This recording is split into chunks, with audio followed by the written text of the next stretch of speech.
Hey guys, it's Fultoncards here, live and direct from Brooklyn, New York. And today I'm going to open up a box of the 2017-18 Series 2. It's a blaster box. I rarely open these puppies up. They cost 20 bucks when they first are released, then the price potentially theoretically dips. Not a big fan of 2017 Upper Deck Series 1 and 2. Not a big fan of Upper Deck Series 1 and 2. But nonetheless, you can get a couple of interesting Young Guns. You can get some portraits. You can get all kinds of goodies.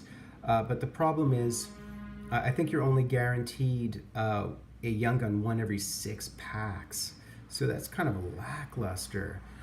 These particular boxes, let's see what it says. It says 5 cards per pack and 12 packs per box. So we should get 2 Young Guns. And we might get some O-Pee-Chee inserts, which is really what I'm typically looking for because I'm a big fan of O-Pee-Chee. O-Pee-Chee isn't worth a lot, but they're just, they're just great cards. They're at a typically they're at a great price point, and it's within the Upper Deck Series 2 that they provide the O-Pee-Chee updates. In other words, the cards that were not released in the initial hobby box, the high-end rookies, like your Nolan Patricks, they insert within the Upper Deck Series 2. So here we go. Let's see what we get. Blaster box basically is a lot of filler, and then here indeed are our packs. They have a really nice look. The white packs look nice and crisp with the orange and with Connor McDavid. So we should get 2 Young Guns. We might get some portraits. We might get a canvas or 2. But our odds of getting the Young Gun we want are systematically low, because if you figure it's 1 out of 6, and then on top of it you want to hit the Young Gun you want, that's 1 out of 50. So you multiply that 6 by the 50 and you put a 1 on top of it, and you do your division and you multiply by 100, and your percentage is really low. So here is all base. Our first pack is all base, which is fine because we know we're guaranteed something. I'm typically looking for O-Pee-Chees.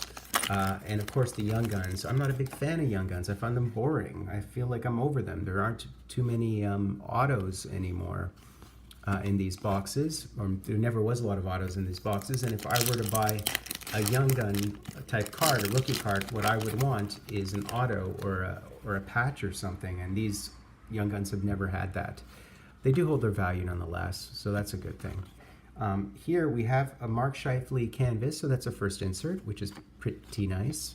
The canvas cards are really nice. I'd ideally like to get like a Gretzky canvas. Those are my favorites. I don't know if there are any in this particular pack. Probably.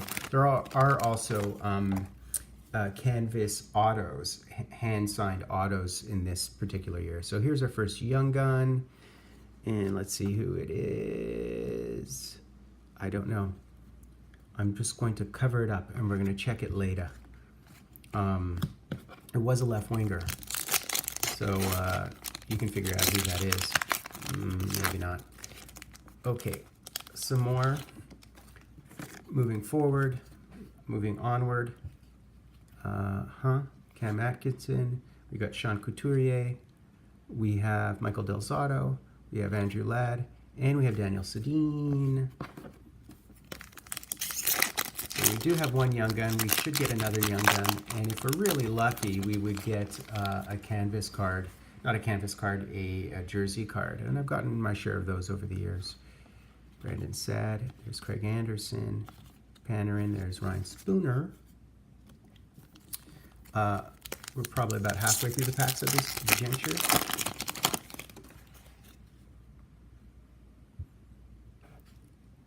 Eric England, there's Anthony Duclair, and we do have a Upper Deck portrait of Jake Dochin. So that's nice. Nice to get an Upper Deck portrait. Portraits tend to be sort of benign looking. A lot of people don't like the look. The lines seem to be, it's sort of geometrical this year, but it's not, anything particularly, spectaculoid.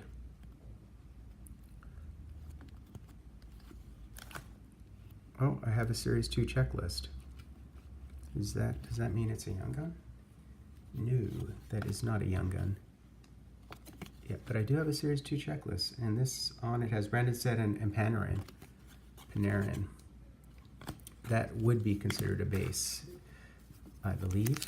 I'd like to get a no O-Pee-Chee, just because I find those inserts interesting, because they're the updates, and they tend to be the guys that they omitted in the first release, and they tend to be good. Here's another Young Gun.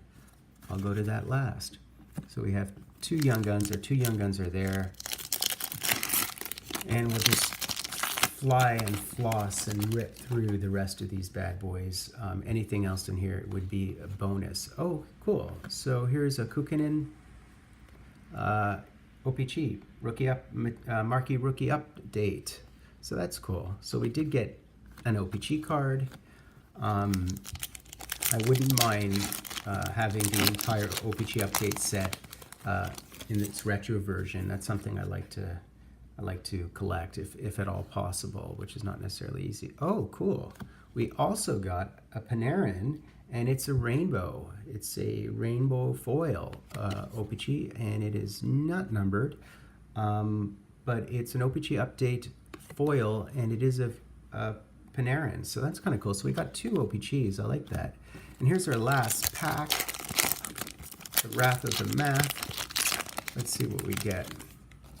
I also feel like these boxes do not really take good care of the cards. They seem to be somewhat dinged, which is sort of slightly annoying.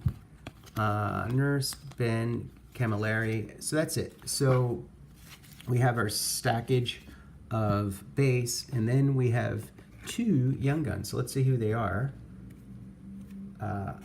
Here's Mike Smith on the top, and we have Callie Casilla. Okay, so that's one. I did not have that one, so that's kind of cool. And it's a Mighty Duke. And here's our last one. So he was the left winger, so let's just see. We have a Landeskog. We have a Trevor Daley. We have a Jonathan Marchessault. We have a Drew Stafford. Trust me on that. And here's our last card, our last Young Gun, and it would be Andrew Mangiapane. I don't know him, but nice name. So those are the two Young Guns we got. So there you go. I mean, the math is the math. So you basically have 1 per 6 packs. Then on top of that, so that's 2 you'll get in the box, and then you'll get 2 out of 50. So your chances of getting someone spectaculoid is somewhat diminished, which is why I'm a little bit hard on Upper Deck Series 1 and Series 2. I'd rather SPX or other products where you get nicer, sort of crazier cards and less base, and you get an auto card, and you're guaranteed an auto card, which you're not with this product. So that's it. Another sort of lackluster Upper Deck Series installment. And I would be Fultoncards, live and direct from Brooklyn, New York.